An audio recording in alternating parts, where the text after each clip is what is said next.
I would like to welcome you all to the funeral of... If you're listening, I am once again wearing a black hoodie. She's where's nice your and hat? colorful. I know, I forgot the hat, darn it. I Oh. forgot the hat. We look like Halloween tonight. But her hair is down. I know. Every once in a while, I get a little crazy, and I will pull my hair down. Mostly, I pulled it down because today I had a headache. Did you ever get the headaches from the bun? Never. Because her hair is down to her buttocks. Not. It's pretty dang long. I don't know. Mine's Yeah. long too, but today also, if you can hear it in my voice, there's a little bit of congestion. So add that on to... Mics that aren't working. Oh, gosh. And we even got here early. We're just technically stupid. Or No. technologically. What's the word I'm looking for? We're not dumb. We're just inexperienced. That's what I'm looking for. Yeah. We're inexperienced. It's fine. And if something happens that, like suddenly the mics don't work, but they've worked for 15 weeks in a row and then suddenly they don't, we don't know how to fix that. And there's no time to sit here and Google and figure it out. But yes, my head is hurting a little bit. But Carly has hydrated me with Diet Not Coke. this week. It's Diet Coke with some lime and coconut. And it was so good. I just chugged the whole thing. I was just telling her, I'm not one of those people that will like sip every 20 minutes or so, take another sip, and in 10 more minutes, I just chug till it's gone. I can't help. I'm like a dog that will eat the food until it's gone. So then I get wired. But yes, my nose was like burning and my eyes were watering again. And I like burped within 5 seconds of drinking. And it took so long to get the microphone and everything situated that I was like, and now we got to go to the bathroom. Then we have to go to the bathroom because I drank the whole thing.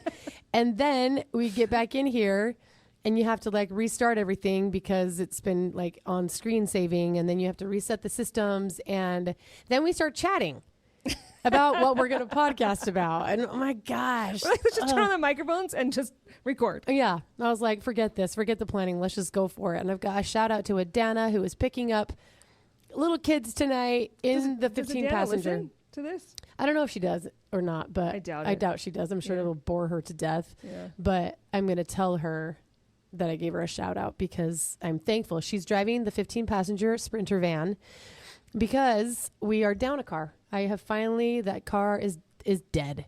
The POS that he left us with, I mean, that's exactly what happened, is officially dead. Adana got her first flat tire. And so that's scary, actually. I know. How did she handle it? She did great. When I found her, I had to search her on with location because her phone was dead. Yeah. And she had her little hazards on. Oh, wait, it wasn't the freeway, was it? No, because I do not let her drive on the freeway in that car. Okay, good. Because that car is so dangerous. In fact, the tire was flat because of the alignment. It wasn't. That you had just sunk money into fixing. Yes. Oh, great. Yes. Okay.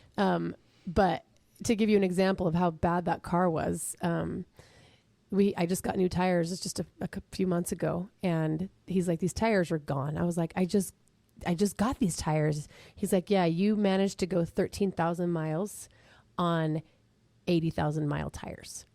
Like they're toast, and it's because the alignment, like even trying to fix the alignment. Tires. It still yeah, wasn't. we've even tried to fix that, and it's not worth putting into a 2013 car. And quite frankly, I wanted to put that car in a demolition derby. I kind of wanted to blow it up, to be honest with you, because sure would be nice to have a Kia Telluride right now that I paid for 5 years ago. But we won't go there. I did want to give some, I guess, shout outs to all of you giving us or sending us comments on Buzzsprout and on Spotify, YouTube. Yeah, we got to clarify a few things. Yes, you want to start? Well, we've had a few people reach out in the Buzzsprout, which is the platform that we use to upload the podcast. It's the podcast, not.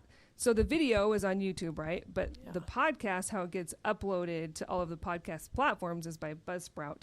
And you can click on that link and message us, but we cannot message you back. Yes. So if you message us asking us a question, the only way that we can respond is in the podcast, which is kind of frustrating. Which is on YouTube or on a DM. Right, exactly. Like, well, I mean, you mean on the like podcast we here can read speaking. it here and yes. respond live speaking, but like that's it. We can't just type an answer real fast. Yeah. Right. And so that can be frustrating. So if you want a response, I've had quite a few friend requests on Instagram, and I have not, if I haven't accepted you as a friend, do not take it personally. I just keep my Instagram private. However, I am determined to figure out how to create a new one so that people can reach me, because Julie's texting me today. It's time for her She's to had be people public. say, I want that. Well, they're just like, I want that information from the podcast. Yeah. What about the nice? They wanted the nice versus kind article. They wanted peacekeeping versus peacemaking. And so just our source material, which I would want too. I get it. So so she DM'd me or sent a message. She sent a message to Julie on Instagram, and then I had to text Julie the information so that she could then relay it to this person who wanted it. So which I should have put on the I should have edited and put it up on the descriptions anyway. So sorry about that. Oh yeah, we should do that. There's just so much stuff. You just don't think that people are as interested as they are. You know, I'm like, and that's why the comments and stuff are so good. Because it lets us know, like, hey, we're listening, we care about this. It's interesting because as we post different things, I mean, we've told you, we're trying to figure out the third mic thing. We'd love to, I want to learn from other people. Yeah. That's how I learn the most. I love listening to podcasts and hearing other people's stories. And so I want to be able to interview people and ask questions, but we've just got to figure out the technical stuff. And when we record, you know, it's not like during work hours. So we have to figure out who's willing to come in after work to talk to it. Like, there's just so many things that go into it. But two moms, like, just trying to figure this out. Yeah. So until we figure out how to do that and we're talking about stuff, some people, I mean, we got a comment that was like, I thought it was kind of silly because they're like, we like it better with the kids. And I was like, you must be talking about the vlog. Because there's never been, confused. Yeah, there's never been kids on the podcast, you know. And they were like, and not everything's about God. And I was like, okay. Got you. That's I didn't read that one. I didn't see that one. I was just like, they must be in the wrong place. Yeah. But anyway. And it is, by the way, everything. The answer is always Jesus. If it's a trick question, if you're asked anything, the answer is always Jesus. That's right. But I do think that people enjoy the conversations, and they do enjoy hearing our perspective on things, and they do enjoy like thoughtful discussions, not just updates. But then there are people who just want the juicy updates, right? So it's like, you can't win. I mean, we've had people say, how do you know each other? And we're like, well, we covered that in the first podcast. Should we talk about it again? Yeah. Like, basically on Instagram, I liked what she posted. I liked her stories. And she would message me on Instagram and like and voice I message. Yeah, but and which I was would, weird because she's like, nobody voice messaged me. But now that they've had, 17 podcasts to get to know me, they know that I talk, I teach, I talk, I communicate through stories. Right. You can't do that through a message. But also, she's like, I think I saw your former spouse at my gym. And I was like, let's talk. Oh, I forgot about that. Everything. I did. I haven't ever seen him since, though. It was just that one time. Oh, my gosh. So that kind of perked my interest just a little bit. I didn't. But we did get some comments also. I'm happy to report that in the MTC, women that have served missions around the same time as me, 2002, 2003, did not have the same never stare down. Heard the phrase quiet dignity. They never heard that. What? Yeah, they said, I've never heard that. The whole MTC heard quiet dignity, sisters. So that's weird. Maybe they were in a, I don't know, but. Maybe they squashed that. Maybe somebody heard that and they were like, no. Gosh. Because early 2000s, it's not like it's the 1800s. Yeah. I would have heard that even then and be like, excuse me? I thought I was like a freaking pioneer with my bonnet. Somebody, it must have been a situation like my mom, which, by the way, if you guys remember last time, my mom I told the story about my mom as the stake relief society president having to go in and talk to the relief society president who was measuring the hemlines of skirts. Oh, yeah, yeah. So my mom listens to the podcast, What's her name? My mom's name? Yeah. Jean. Jean, I would like to thank you. I'm going to interrupt Carly here. Sweet Jean went and bought me super tampons, okay, people, at the grocery store, because at the Bishop Storehouse, like, you can't get the big honkin' ones for day 1 and day 2 of the heavy period. And so I'm like, this is TMI. I am so sorry, but I'm shoving up 2 regulars just to like stop the flow and like control the waddling. And because you can only get certain sizes at the Bishop Storehouse, just like you can only get shampoo and conditioner in one. You know, which is not great for your kids' hair. No, I love the Storehouse, but there's just some things that you can't get. And she went and bought me super tampons. So thank you, Jean. Jean Bean Designs. Is that what it is? She's Jean Bean Studios. Oh, Studios. She is an artist. Mm-hmm. Both of her that's parents. her handle online. Jean but Bean what were you Studios. saying? So she talked to the Relief Society president. Well, I just told you last time that they were measuring the hemline. Yeah. And my mom said that they were measuring, I forget how she phrased it, but it was like also their shirts. Like the cleavage. The like cleavage or something, yeah. And they had brought, I am not kidding. I just I don't even want to say this out loud. Is this in Seattle? Yes. That's weird. It is bizarro. Yeah. This is not my experience. I've never heard this before or since, but my mom had to deal with it, so I know it's real. But they brought like oversized dad shirts and made them wear them if their cleavage was showing. Holy cow. Or if their skirts were too short or something. And I wish that I could have seen the look on my mom's face. Were you a youth at the time? I don't know. I think so. I think I was around then. So was that just a sister thing, like this certain sister? It was the young women's president of one ward out there. Yeah. So what we're getting at is that in the MTC, I think it was just the sister serving on that very Wednesday who said, "Sister, you have too many flowers on your dress," and she made me do an about face, and I thought that I was like the MTC hoe for having too many. Did.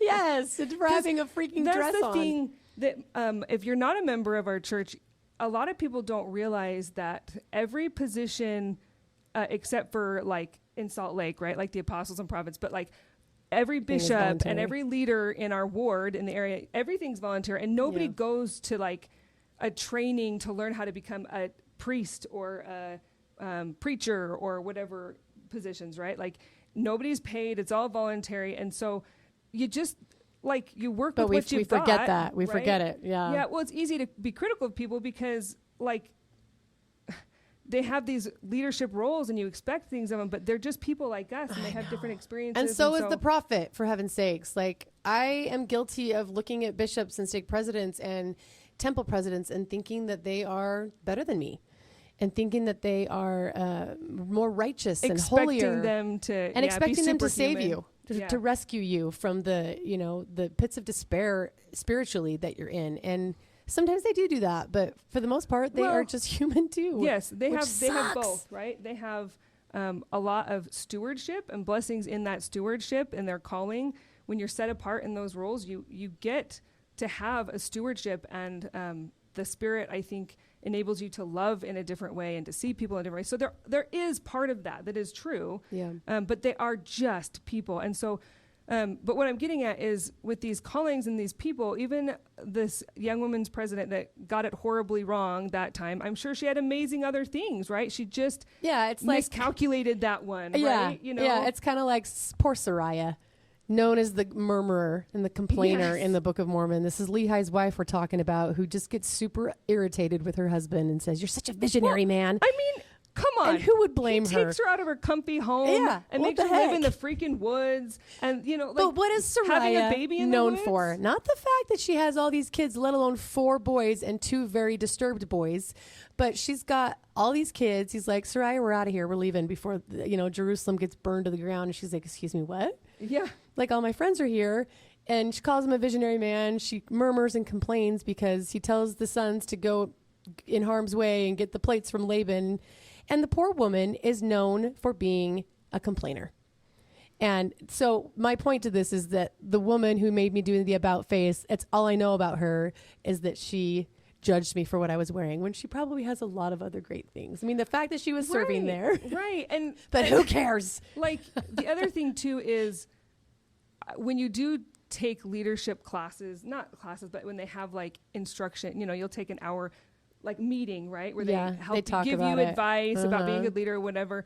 They're always very sensitive to correct people because they don't want people to be offended. Because we need them. It's like finding the primary teachers. You're like, please. Yeah, you don't want to be too critical of people because, they're like, okay, fire me. That's fine. This is, I'm not getting paid, and you want people to have a good experience. And so you have to balance this, like, well, I don't want to offend her, but she's offending other people. So where's this line, So maybe after that experience, it didn't take long for somebody to be like, "Excuse me, sister, but you can't be here if you're gonna do that." Gosh, I know. And I wonder. Yes, that was kind of a long tangent, but I'm glad that that was not the typical experience.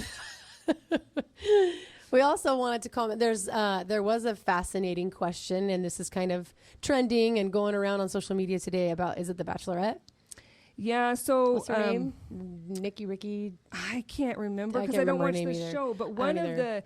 the TikTok moms? the secret lives of Mormon wives. But, oh no, Mom Talk. It's one of her. It's that but girls, that's right? what it is. So they started on TikTok and then Yeah. they created a show about it. I'm Yes. actually related and to then, these people. And then the girl is now so the one of the Bachelorette. girls on the Yes. show. Because You there's a guys don't bunch know of who we're them. talking about. I can't remember her name. I don't. Yeah, I can't remember only her remember name. the ones I'm related to, and I don't even watch it. Do you want to say who you're related No, to? She no, doesn't no. dare. No, Okay. it's fine. It's fine. I mean, I don't know any of their names, but we had a comment that said, "What do you think about the? They're promoting the new Bachelorette, and it says leave the garments at home, doesn't it? Yeah, it's the picture of one of the moms. She's who's now beautiful. divorced, right? Yeah. Oh, beautiful. Beautiful. And the tagline is, "Leave your garments at home," or something to that effect. And she's like right? whispering, like shh. Yeah. And she's got this beautiful, sexy picture of her with just enough cleavage showing. And she's got this beautiful like top line, like she looks great. I that's not like even the problem, but LDS women are getting torqued off. Yeah, with the there are comment. some women that are not happy about it. Yeah. So that's a whole other topic for another day, talking about garments. But somebody said, what do you guys think about that? And I think it's a great question that we can talk about maybe for another one, but another podcast, because that will take some time. But I guess, what are some of the things that you would like a discussion about? There are some frequently asked questions. Yes, Did you want to there are cover some. those? There's a few frequently asked questions that I get that I'm also willing to answer. If you want to message us either on Instagram or on Spotify or on YouTube, because remember, we cannot. But Spotify, we don't get to as quickly. So the quickest way to respond, I try and read all of the YouTube comments because I'm just on YouTube more. Yeah. I read them. She's better at commenting. Sometimes I just don't have the time to comment. I'm trying to sell puppies, by the way. So I am covered in puppy crap. And literally? Literally.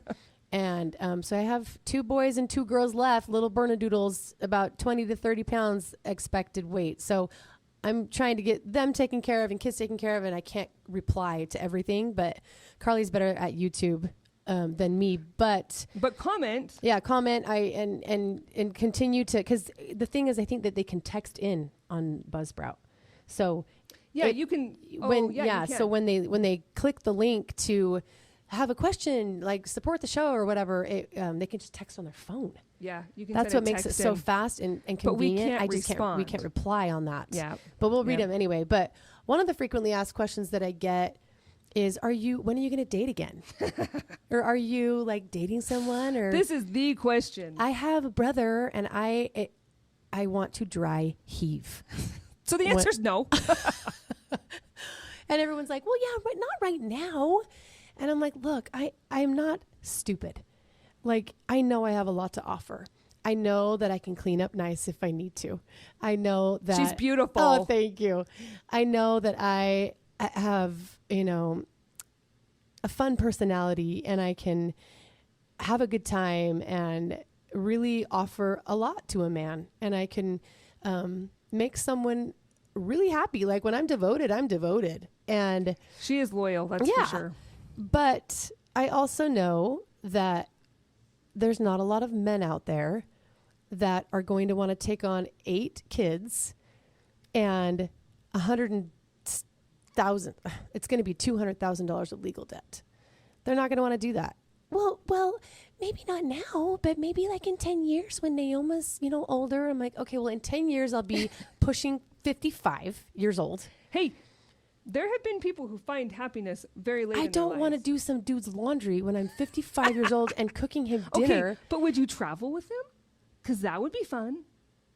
I mean, I don't even know what that means or what that's like, because like, I can't even part picture of your brain myself. is switched off. Like, it's gone. It's not even an option right now. She's just got to get out of the mud. I've just accepted the fact that I'm not going to remarry. If I do, then you can all laugh in my face. No, nobody would laugh. I think that what you have to understand about human psychology is it's easier to be realistic and more towards the pessimistic side, so that you're not disappointed. You're not hurt. Yeah. Right? You don't want to be Because hurt. I will say, the other day, I can't cry very well because I'm medicated.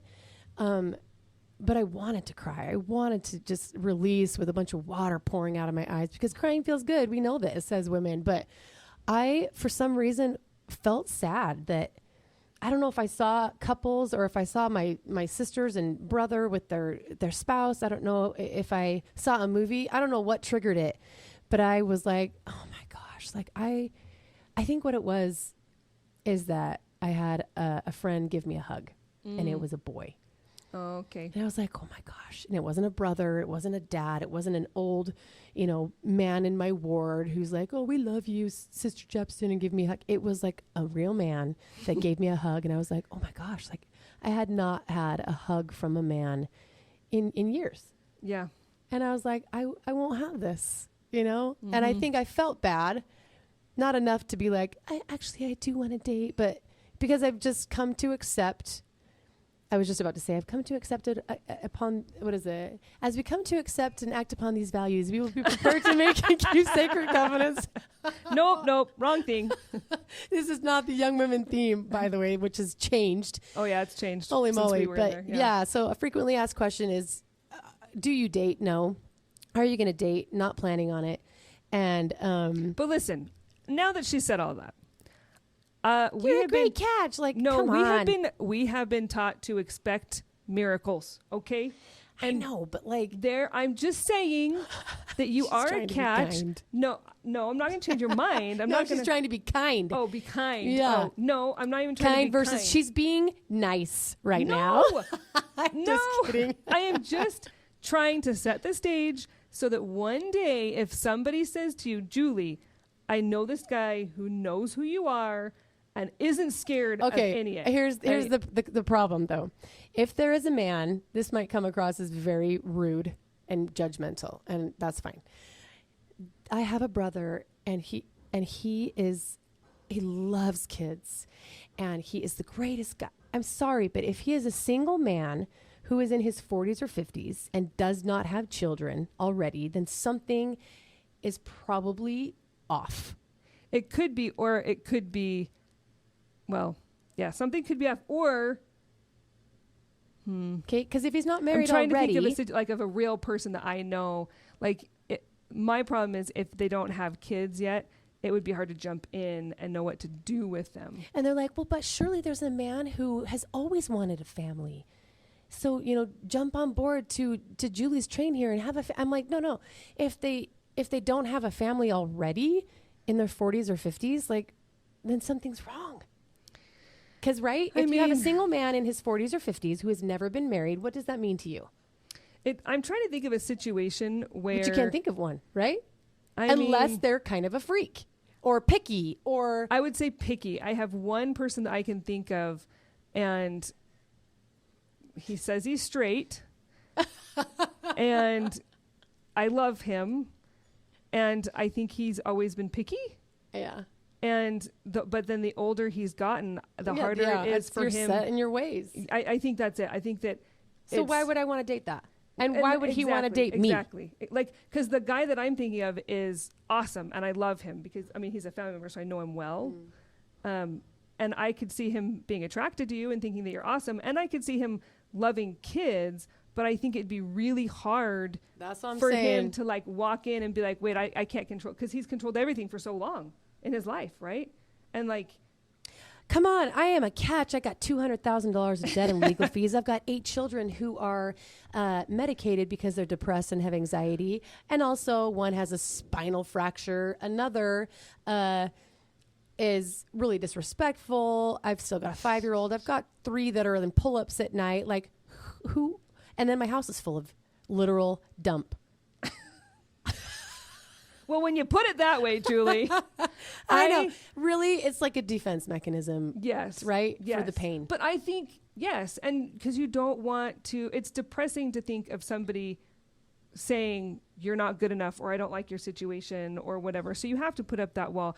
And really, we're lucky if we end up in marriages that work anyway, I feel like, because the stats are just not good. But I do think that there could be, I'm thinking, what kind of situation would it like actually work? What if there's a 45, 50-year-old man who has 2 or 3 kids and has lost his wife? Okay, that's a big no. And let me tell you. Really? Yes. No number widowers? one, no. Really? Yes, that sounds terrible. And I know. And I'm being you're kind of like to the side. Do you want to I can't see your face. It's because where the microphone is placed. I'm trying to keep my There's mouth a close reason. to it. And it sounds really unfair. Number one, I don't want 3 more kids. I don't want to have 11 kids. And people will tease me about Bubba Page, who is a friend, oh, you should date Bubba. And I'm like, and then they start laughing. And it hurts my feelings. Then you'd have 16 kids and it hurts. Like, it's not funny to me. Yeah. Yeah. I can laugh with them, but I don't want another man's children, which I don't blame them for not wanting mine. Right. Okay. But the second thing is the reason I don't want a widower is because I don't want to compete with the love of his life. Mm-hmm. I have heard that. I don't want to. I don't want a man who still loves his first wife. Yeah. I just don't want that. Well, it'd be really hard to explain how you feel, and like you'd be coming from opposite sides of the story, right? Yes. So that would be really hard. And then if he's not married, then something's wrong. It is kind of I'm hard. out. Like, sayonara. Like, I will just make it to heaven on my own. It's really hard for Julie to imagine an ideal situation at this point. Don't be texting me, oh, I have this brother. I don't want it. I don't have the time for it. I am barely alive. That being said, we're going to pray for a miracle. And maybe one day, whether it's 5 years from now or 10 years from now, it could happen. I am not discounting it. It is weird, I will say, to be somewhere and see an attractive person and be like, I could flirt if I wanted to. And I could be like, have, a crush on someone and not be like sinning in my heart. Oh, yeah. You know what I mean? Like, yeah, because for so long, it's like, man, I'm getting out of this thing. Come on I'm trying to like get comfy in this chair, and it's just like impossible in these chairs. Okay. All right. Hold, please. Keep talking, Julie. Anyway, yeah, it's kind of fun to, I don't know if it's fun, but it's because it's more weird to be like, I mean, he's an attractive person, but I'm not going to go. I think that in my older age, as I've aged, like I'm not 24, 25 was when I got married. I'm going to be 45. Is that 20 years? Yes. Wait, you were how old? Yeah, I was 25 when I got married, and I'm 44. Yeah. So added 20 years, and I am not going to seek a man. Right. He better be freaking coming after me. Yep. And like have a lot to offer. Yes, devote himself. And I mean, the kids and their lives come first, sadly, right now. Well, that's the thing too. When people ask you that, it's just kind of like, well, logistically, it would be really hard to manage your own social life on top of 8 other, not just social lives, but just the emails from teachers. Yeah. And oh my gosh, this is my social activity right now. In fact, I went to my first single mom advocacy lunch. And how'd that go? It was awesome. I was just so proud to be amongst women who have nonprofit organizations that they have started. FADV, which is the Fight Against Domestic Violence. Tons of others. Live Your Dream Foundation, who has been so good to me. And I didn't have any nonprofit. I mean, I was like, I'm here with Greedy Mamas. They're like, excuse me, what is that? But they were all making change. Mm-hmm. They were all pushing legislation. They were finding ways for moms to be supported that were single, whether they were widows or, in the fight of their lives in family court. And I was honored to be among them because they were all there to help someone like me. Mm-hmm. And then there was one man who was there, and he's like, look, I have 4 daughters. I have an amazing wife and, raised by my mother. And he had so much interest and love and like loyalty and desire to help single mothers. And I just looked at him kind of in awe because I was like, why?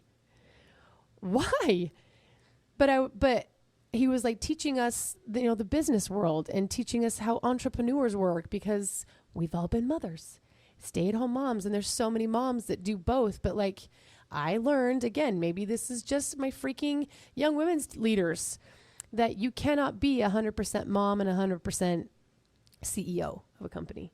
Well, something has to give somewhere, and I believe that. I believe that 100%. Yeah. Yeah. It's just the way it goes. The idea that women can have it all is real, but you can't have it all at once. No. Because we are just human. I do think that there are people who can multitask better than others. Yeah. But Yeah, for sure. You know, if you have a kid that's up at night and it needs you at 8 o'clock, But then you got to go deliver a baby. or even go to a singing telegram, whatever it is, right? Like, did we talk about that last time? I don't know. I don't think you we have. guys. Okay, tangent. I have been hired to be a singing telegram. We did talk about it. Did I don't we? know. I don't know. I can't remember. We'll see if I think we did. I'm going to be a molar, like I'm going to go into a dentist's office and sing for this dentist. Which actually gave me an idea. Another tangent. Yes. What? There's a thing. We'll have to look it up online because I cannot remember what it's called. But like, even D-list actors and stuff are on this app, and people can pay them to like sing them happy birthday. Yeah, or like just give them a message. Yeah. Like even like the dumb. You guys can pay me and I'll talk to a big fan. Yeah. Like, I mean, you can pay them to give you a happy birthday message, or just to like, hey, give me advice, whatever it is. And it's like $20 or $40 or whatever. Should we put her on that app? Hello, I am available. I am your singing telegram. Bang. Does anybody know what that movie is? Do you have any idea? No idea. Clue. That's from Clue. Oh, at the James end. And my kids would know Yes, that. I love that show. Yeah. That's why I said flames on the side of my face. Somebody else quoted that. I'm also gonna have in to the watch comments. it now. It's a great show. But upon tangent, I do find it interesting that I'm literally doing all that I can to stay afloat. We're talking singing telegram, right? I'm selling little Bernedoodle puppies. I was like, breeding, I can do that. Don't come at me for dog shelters and humane societies. I don't want to hear it. And number 3, I am doing content creating, right? A vlog. We're podcasting. I am dog sitting at home. I sell storage containers, and I don't mean Tupperware. I'm selling like train cars. I didn't even think about Tupperware. That's funny. Because this is a company called Strong Containers, and I get commissioned for selling literal like cars, trains. What is it called? It's a container that come across the ocean. The metal storage containers, yeah. So that's like 6 things. And so sometimes I just get kind of curious as to why other people aren't willing to get other forms of work. Instead, they like to blame me for being the reason they aren't able to get work. Are you catching my drift? Yeah. Well, because that's also a frequently asked question. Yes, it is. Where is the petitioner and what is he doing? My answer to that is he's in Utah County. Which is not where you live. No, that's probably 25 minutes away. It's kind of it's longer than that. Longer than that, especially in the snow. 30 minutes maybe, especially with traffic. It's not close. And what is he doing? I don't know. I have no freaking idea what he's doing. I knew when we were in a discovery phase where you subpoena bank statements and where you subpoena, witnesses to testify, and where you get people, you depose them. So they have to sit in a 4-hour deposition, and you just question anything that you want. And I saw a whole lot of stuff on where he was traveling and who he was speaking to and for when I did these subpoenas. But as of right now, I have no idea. So people will ask in these frequently asked questions, where does he live? What's he doing? Well, what does he even want? And what is it that you want? And why are you guys still fighting? And the people that ask this have no idea what it's like to be in the shackles of family court, because you can't get out. You can't get out because something's always filed, which brings us to our next topic here. We're at 33 minutes. I just filed an appeal. Did we talk about that? And now, last time we were at you were thinking you were going to file the appeal, but you hadn't done it yet. Okay.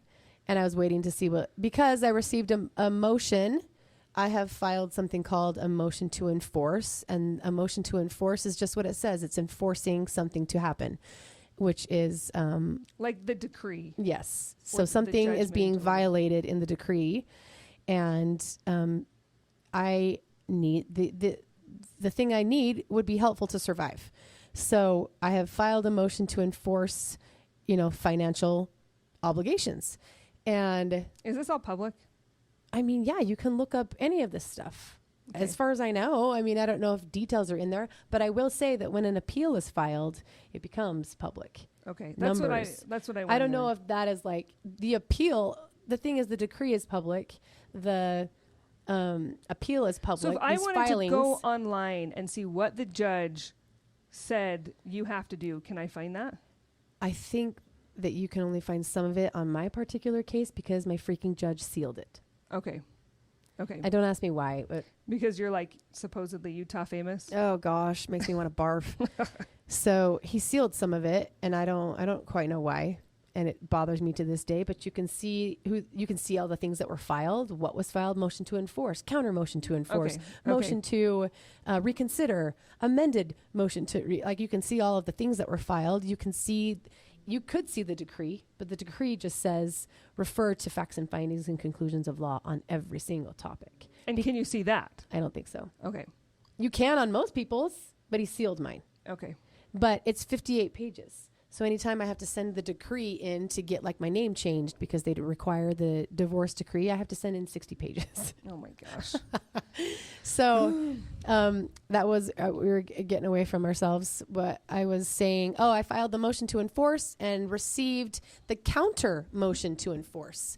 So not only are they explaining why they shouldn't have a motion to enforce them to do something, they have also countered the motion with their own motion to enforce and blame me for violating the decree, which doesn't matter because I have all of the evidence to speak for that. But we are now filing an appeal, which makes me the appellant, and I found out he's called the appellee. He's the appellee. Like, okay. I don't know if that's how you say it, but it was like APPELLEE. Okay, yeah. So I'm the appellant. Yeah. He is the appellee. Okay. And which is weird because it's petitioner, but now the defender is the appellee, you know? Yeah. And now I'm the respondent, but also the appellant. It's weird. So Petitioner's the way to go. It's way easier. Yes, man. But I still stand by the fact that I didn't file. It makes me feel better spiritually. You know what I mean? So, oh yeah. That has been filed with the courts, and now it's called the Utah Court of Appeals. Brand new judges, like 5 or 6 brand new judges. They're all new. Well, I don't know if they're new to, but they're new. They're not new to the court. They're new to this case. Yes. Okay. Yes, because it's a totally different Utah court. It's the Utah Court of Appellate. It's the higher courts. Yeah. So Court of Appeals. Yeah. Yeah. So that'll take. I mean, they're talking about briefs and transcripts and all these things, and so that's going to take a good 6 to 9 months. Oh. Yeah. Yep. So we're still in it, people. When you're waiting for trial the first time, your 4-day trial, you have what, like the commissioner gave you guys, like this is how many times you're supposed to see the kids, this is how much money you're supposed to pay. Like you have this agreement that he's supposed to abide by until trial. That's called temporary orders. Okay, so you have your temporary orders. Then you go to trial, Yeah. and you get that decree, which is supposedly like the end, which it hasn't been. Which it's but never the end because you can keep filing modifications to the decrees. Forever. Yeah. If you just want to, it's like whoever has the most money. Yep. And there are women here that are listening that are like, yeah, I'm 14 years in. Yeah. Yeah. Oh, I was divorced 10 years ago and I'm going back to court. Yeah. It will never end. Which this is also a sidetrack. I want to go back to my first thought, but we had a local girl. Oh yeah, thanks.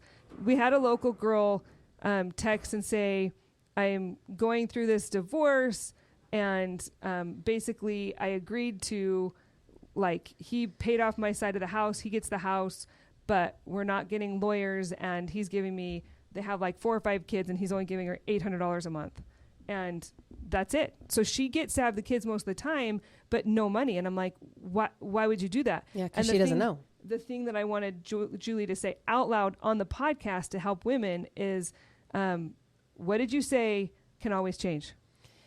Custody. Custody can always change. Anything can change. The only things, and I learned this from Dana Tingey with High Ground Divorces, the only thing that kind of remains unchangeable for the most part is spousal support and asset division. The rest can change. So the reason I bring this up is because this poor woman, she's thinking, well, nothing matters if I get the kids. And she's being, protective. And she's like, I'll figure everything else out later. And maybe she has wealthy family that will take care of her. I don't know. Mm-hmm. But the hard thing for me after hearing that was like, no. He's going to leave you high and dry. Yep. So you have no money. And then he can go after the kids later. Just because it's this way now doesn't mean that it will always be that way. So just everybody Yeah, that is thought. that. I'm glad you brought it up, and we should say it every time because it was mind-boggling to me when Dana said. I said what all women say. I don't care about the money. I don't want his money. I'll figure it out. I just want the kids. Just give me the kids. I mean, and it's this righteous desire. Yeah, and motherly thing to do. It's your intuition. Yes, it's your instinct. as mothers, we're going to protect the child at all costs. We're going to, let the house go into flames and. Well, if you think about it, it's also been your job the whole time, right? Yeah. Like this is, he's off working and this is what you do all day, every day. This is your living, so to speak. Yeah. I mean, so when you're dividing the kids or you're talking about it, it feels different than just being like, well, we get 50-50. What? Yeah. Yeah. Because it's like he gets this break. Because guess what the men do? They just hire a nanny. Yeah. Yeah. They just hire because someone. they already have a job. They already have Yes. income coming in. Yes. I mean, So- it's never been set up for women to succeed. And so I was saying the same thing, and I don't blame myself. I don't blame any woman that's like, I just want the kids. But what you all need to know, and I hope that you listen good and hard, and that you tell someone that's about to enter this realm of family court hell, that if you divorce and you just agree on custody of the kids and you give him everything that he wants and you can have the money, and I don't care if you give me $500 a month, as long as I have the children, he will take that and then come after you 6 months later for custody because you're unfit. You're an unfit mother. You can't provide for them. Because my comment lost everything. was, it's even easier then to come back and get the kids because they can now prove that you're incapable of providing for the kids because You somehow have no money. You either have no money, or if you're lucky enough to find a job that will pay for them, now you're not around. Yeah. Yep. So- and then they'll file something against you like, oh, well, she's got a job and she's not there for the She's children. neglecting them. Yep. Yeah. Uh-huh. And then they'll blame you for alienation. They'll just pull that in somehow, even if you've stipulated to that not being a thing. They will bring in alienation. They will bring in that you're inadequate and that you're whatever. They'll just punish you and take your kids from you, not because they want them, but because it punishes you. And I'm not saying that all couples do this, but when they want, When it gets gnarly and nasty. Yep, that's what they do. And so I was like, no, that can't be right. She said, listen, I have done this over and over and over again. You fight for equal, like the money, because those two things cannot change, which is part of the reason that we are going to the appellate court, because I received a nice chunk of alimony monthly for 18 years until the dude is in his 70s. Whew. So for them to decrease that, which I think and the attorneys believe was unlawful. They did not follow this certain judge did not follow the law. He doesn't get to change a judge's discretion like we talked about before. So now we're going to the appellate court, the higher court, to bring the alimony back to what it was, because that can't be changed. So it's like you might as well go all the way to the end, and then when you get to the Court of Appeals, I think then it stops. Yeah, I think it takes years to get there. Yeah. But It took 3.5 years to get to trial, remember? yeah. That was my question. That's where this all started. This tangent was, you have your temporary orders, you go to court, you go to trial, you get your decree, which is your new orders basically. Mm-hmm. But while he's filing the appeal, while you appealed. He filed a motion to change the decree. Okay. Yeah. So the Actually, new orders, to change like the judge's ruling. and now with the new judge's ruling, until you go to the Court of Appeals, he's supposed to be following the new judge's orders? So am I. Okay. But then if it goes to the appeals, and let's say that I prevail in the Court of Appeals, I hope I'm not speaking out of my rear end, then, and it goes back to what originally was from the original ruling, then the money and the numbers all shift again and are changed back. So he'll owe more, Okay. And then you send in those So documents. it's a gamble, really. Yeah. You send it into the Office of Recovery Services, and they do all the math and figure out, okay, well, this is what he actually owes now. This is what he's behind on, since the numbers have now changed. And that's when they talk about arrearages. And if you've never heard that word. Yeah, that was new to me when you and I first started talking. Yeah, when my lawyers are like, well, he's in arrears. I was like, excuse me? I'm thinking of like the rear end, you know? Yeah, exactly. Yeah. Mm-hmm. And when you're in arrears, it's just what is owing, what is in the deficit. Like he's in arrears upwards of hundreds of thousands of dollars or whatever it is. I said, so at what point do you fight for the arrears? And my lawyers would say, well, when you get to trial, you can recoup all that. And I'm like, what? So like 3 years later, I can ask for money in 2025, what I deserved in 2022. And they said, yes. And it will all just add up, which is why you just drown because you're crippled. They can just put it off. That's why I asked like what the expectation is now and what he's supposed to be doing now, because it's like, is it the lesser or is it the greater? Is it, you know what I mean? Like, yeah. For example, I think I can share about equity. I owned a condo before I got married, and that was called premarital money. It was a premarital asset. Yep. But I had to prove in trial that I bought that condo with my own money and that it wasn't premarital. And that was a fight. We fought that. And I'm like, you and I both know that you moved into my condo, you know, but it was strategic the way we had to relay it and get the judge get the right documents. Yes, and get them into evidence. One of the things that people don't realize, which I've been watching a lot of court cases revolving around Justin Baldoni and Blake Lively. Yeah. That's what I've been listening to. And this content creator that I was listening to, I don't even remember which one it was. I think it was an attorney, I think, that was on one. Anyway, it doesn't matter. The point is, he said that contrary to popular belief, most things are not decided in court. They're decided before court. And most people don't realize that. He's like, you know, unlike what you see in the movies, like when you get a piece of paper or evidence into court and you see it the day of court, you had all of this, like, not trial, but like you meet up in court with the judge and with the lawyers, and they decide, like, can this be entered? Does it go, like, does it fit these parameters? Mm-hmm. Can we get it kicked out? The word is, can we admit this into evidence? Yeah, but they contest things, and they like witnesses and all of, like, there's so much behind all of my the witnesses scenes, got kicked out, which is but because I didn't have right? His did too. Yeah. I didn't have. We didn't write it on Form 96A, but we rewrote all of my witnesses on a different form. But you had to have it on all the forms, you know. I mean, there's so much. My point is, like, there's so much that goes to work getting the trial ready, that what you see on those days is a fraction of the time and the effort and the decisions. And and there's a lot of evidence that is not allowed for different reasons. It's not admitted. I mean, it's interesting to see, you know, a famous case, and because they can talk about it more freely, and there's all sorts of content creators that go into the documents and read them out loud, and people who break them apart. And so it's fascinating, which is kind of why I was curious if I know, like, why isn't theirs sealed?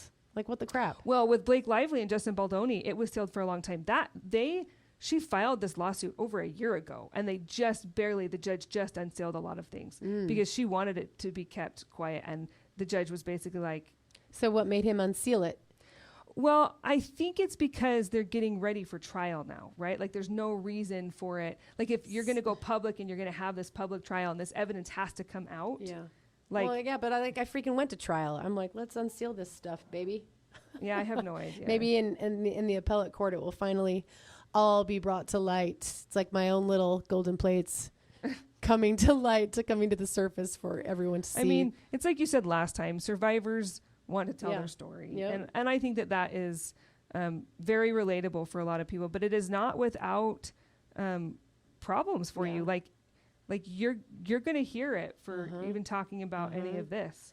I am going to hear it because recent podcasts are now under scrutiny, which I knew would happen, but I have that clause to protect me, or should protect me. But the no non-disparagement clause. Yeah, you're right. But we've had, you know, evidence of, I mean, Carly's been brought into evidence, or she's been brought into exhibits. At least her picture. Yes. Yes. Because that's some of their latest filing. But back to the equity, I bought the condo. I therefore had more equity in the home because of the sale of that condo. So I had to prove that. Once I did, I got more equity, but then I also got more equity because of his arrears. So because of back pay that was not brought current, we just applied his equity, his arrears to the equity, if that makes sense. So it was offset, which was hard because I'm like, well, this is not money in my pocket, and I needed the actual money, not just to be able to like let him out of it. It would be nice if you have to sell your place to have less that you have to pay him. Yeah. But right now, trying to survive and pay all these bills and whatever, like that doesn't pay a doctor. You can't pay a doctor in your future sale of your future. Right. And that's, house, who says I'm even going to freaking move? So anyway, I was awarded, like triple the equity that he was. But in this new ruling, the judge just kind of split it down the middle and gave him more equity. So now he gets more equity than he received in the original ruling. But if that changes in the appellate court, it will go back to the original ruling, which then means he's still more behind in the arrears. Like it's confusing, and I'm glad. You know how there's like girl math? People joke about girl math. I think there's like divorce math. It's gosh. There's got to be something that goes on in people's heads that's like, okay, well, there's this pretend money in this house, this equity. So I've got this many years, let's just say I have to make it an easy $50,000 a year. Yeah. Well, I get $300,000 in that house. So that means I don't have to pay my ex anything for 6 years. Yeah. That's not actually how it's supposed to work. No. That's not actually helpful. That's not to mention whoever is left in the house and maybe ordered to sell has to get the house prepared and ready. Oh yeah, and pay for it all. And yeah. I had to pay for the appraisal. And if I have to sell this house, which I'm ordered to sell in 5 years, if I don't remove his name from the mortgage, and then those were a bunch of other questions. It makes sense. I wonder how much of this you're allowed to talk about. I don't know if there's anything wrong with that. I mean, when you have his name, both of our names on the mortgage, I didn't know this. I was like, why does it matter if his name's on there or if it's not? Well, because he can't buy a house. Right, but I didn't know that. Yeah. I was like, why? Why can't he buy a house? Because he has debt already on a mortgage. Right. And so he's not going to qualify for a loan on another house because he has debt on another one. And I was like, oh. Yeah. Well, that makes sense. It's very common in divorces. That part of it is very common, but it's really hard because with the way the economy was when you bought your house versus the way it is now. That's why. If you were to sell your house now, you'd have more money, like you make money on it, but then your monthly rent on a place would be like 3 times what you pay on your mortgage. So the judge was generous. I mean, to me, it feels like a total crock, but in regular family court, it's typically 90 days that the person needs to sell the house. Really? Yes. 90 days? Uh-huh. Or assume the loan. Assume the loan or sell the house. So you either assume the loan and pay him his equity, and refinance, take his name off, or you sell it. And it's typically average is 90 days. Uh-huh. So the judge gave me 5 years. So I'm reading that and I'm like, what? But it's supposedly extremely generous. Okay. And he's not trying to change that. No, I don't think he freaking cares. That didn't change in the... But it changes, like, again, the amount of equity. Right, but the time has not changed. No, the time has not changed. But in 5 years, like, I have another mortgage via attorneys. You know what I'm saying? Yeah. So how am I going to pay the attorneys $200,000, the rest of my house, and then make sure I take his name off, assume the loan? Like, I'm screwed. Yeah. But apparently 5 years is that what they do is they say, let's try to equalize the poverty. That's the phrase? Equalize the poverty. I'm like, oh, that's great. Neither party has the ability, so let's equalize the poverty. Here's have half a piece of nothing.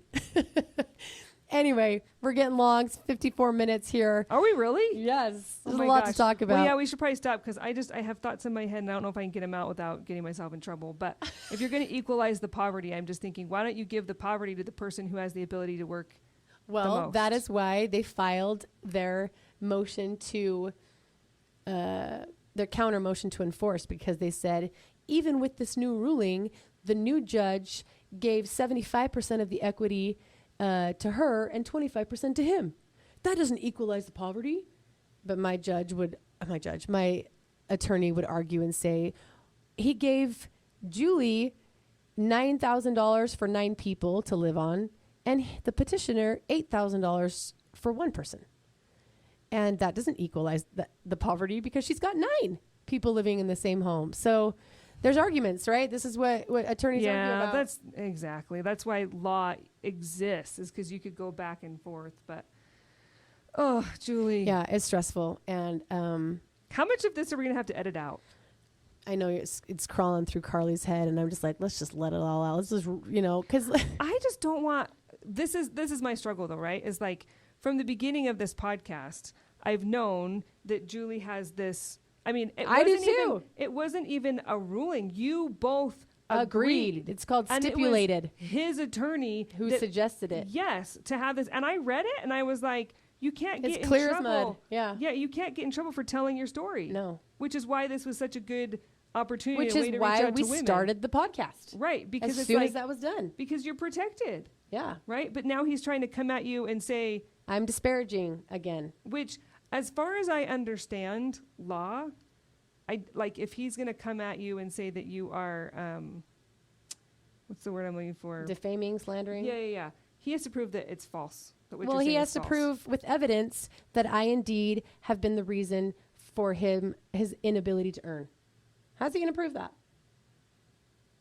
Has someone come up to him and said, your ex-wife has come and told me how horrible you are, and so we're not going to hire you? Like, that's never going to happen. I've never done that. Well, even if you're giving somebody ideas right now and they're going to go do it, it doesn't matter, because in his industry, there are tons of opportunities, right? Tons and tons of opportunities. Right. And it's his job to go and get them, or I don't get myself in trouble here, but I feel for the parent that has the children and the world is your oyster, but only as much as you can get away to do it. Yeah. And and you know what? I'll say this, he's really good at what he does. He's extremely good at what he does, but there are other things that you can do. If the one thing that's been going for you for so long isn't going anymore, like, try something else. That's what I've had to do, reinvent myself, and I've done that. That's what I'm saying. 8 jobs at a time. Yeah. I took a class in college. It was a career explorations class. And they said that the average person changes careers, not jobs, entire careers 2 to 3 times. That's the average person. Makes sense. So, to have to reinvent and not do exactly what he's been doing, so you're like everybody else. Yeah. Right? I just think that's why I get so mad. I'm like we say, an able-bodied person who has the ability to go and be an Uber driver, go and, do some data entry at home. I would love to be able to say, I can't. I have to do my vlogging. That's all I do. But no, I've grasped on to anything that I can to survive. Because the difference is if you put your foot down and say, I'm only doing this, what's the consequence? If I say that? Yeah. Oh, then I'll be accused of no. In your day-to-day life, how are your kids affected by you doing that? We have no money. We have no money. You can't do a damn thing. No, I can't do anything. You can't breathe. You can't. I want to say you can't leave your house. You can't even be in your house because you can't fix the water. You can't. Yeah. If you are to say, this is the job that I want, and I can't get it, so I refuse to do anything. Mm-hmm. And I'm not saying that he's doing that. I'm just saying, if you were to decide that you only were going to do one thing, it would be at the expense of your family. And the expense of yourself, but it would be at the expense of 8 other humans that you chose to bring into the world. That's right. You do not have the luxury. You have to do everything you can to earn money. And I don't know him. I don't know what he's doing. I want to say I don't care what he's doing. I can't say even allegedly. I have no idea. But I would expect a man who fathered 8 children and who loves them, I would expect him to be doing a lot of what you're doing. Well, his argument would be, I can't because she's disparaged me and she's the reason that I have lost my ability to work. And I want to say my ability to earn, I lost that the day you walked out the door. So where does that leave me? Like, you can't earn money because I'm supposedly disparaging and smearing, with my smear campaign. But let's not forget that there have been lots of comments about me too. You know? Oh, there's two sides to everything. I mean, lots of people have ripped on me and posted publicly that I exploit kids and that I have a horrible vlog. And this is an open letter to Julie Boye. Like, I have had just as many comments, maybe not just as many, but I've had a lot of comments too that I could say, well, you've disparaged me. And my honestly, vlog content has gone down. He came out and talked about it before you I've did. just never gone there. We're trying to take the high road and be the bigger people here by not being a baby about it and saying it's your fault, you know? But somebody else is the reason that this all ended. I wanted it to work. I loved him. I devoted myself to him. I was sealed to him. I wanted him to be successful. Even if you were equal parts the reason why, right? Even if you wanted it, even if you had been the petitioner, like, it doesn't change the fact that you have 8 people who you both decided to bring into this world that you're both accountable for. It doesn't matter what your marital status is. It doesn't matter how much you hate each other. Like, you have 8 children. Yeah, you just think that you would do everything that you could. And I can't say what he's doing because I have no idea. I mean, I know what I'm doing. Exactly. And it's my hope that excuse my French, but I hope he's busting his ass night and day to provide for those kids, because like, I know a lot of good men and they wouldn't be dating. They would be doing packages for Amazon and doing DoorDash and delivering pizzas and whatever else they could think of. So my hope is that that's the kind of man he is. I've never met him. I don't know what he's doing. I don't want to allege anything, but we don't know what he's doing. Let's hope and pray that he's doing a lot of great things to provide for his kids. That's one of the things that's been said in the motions. Well, she is hurting the very thing that she's accusing him of. She is hurting the very bread and butter that he is trying to bring in. She is ruining that. And I will say that in the last 2 years, after doing discovery, after subpoenaing documents and bank statements and seeing the amount of money that has been earned by the petitioner, it would be one thing if the money that was made was coming to me and the 8 kids. But after seeing, and I'm trying to word this so carefully, I can barely get it out. After seeing all the money that was made that was hoarded, was not given. I don't, that argument doesn't work for me anymore, because it was the bread and butter stayed in the same house. I didn't get a piece of the bread, or maybe I had a morsel. If you're catching my drift, this is really hard to talk about without just letting it spurt out like an artery that's been cut. But thanks for listening. I mean, oh my gosh. Oh, this is a shout out to Shield Maiden. This is my immersion sweatshirt. If you're watching on YouTube, I love the hood. It goes all the way down. And it's a shout out to Satema, who is bringing Shield Maiden back. So if you're in the market for a good butt kicking and like a female boot camp, then this is for you. If you're made of the stuff that Julie is, then you want to do that. If you're made of the stuff I am, stay far away. I do not understand the appeal. I think it's cool, but you would love it. It's eye-opening, and he like beat you to a pulp. I know, and for some reason it feels so good because he then validates you. Yeah. And he then tells you, like, he builds you up to be a leader, and you are amazing, and you be the queens that you were meant to be, and then he looks like The Rock. Yeah, so it's like Dwayne Johnson with the gospel and the priesthood, who is just like loving on you, you know, and so it's ultimately good. He just beats the crap out of you. Yeah, to basically make you love yourself, because that's what you're worthy of. But thank you for listening. We'll be back again in our neck of the woods. If we don't get in too much trouble. I'm not worried, because I'm over stressing out about what I can and can't say. I'm sick of living in fear. Especially when you have a contract. That's what bugs. Like, what the heck does that even mean if it doesn't? Why do we go to court if nothing sticks? Stay tuned. Bye. So now you know what it is to be grit.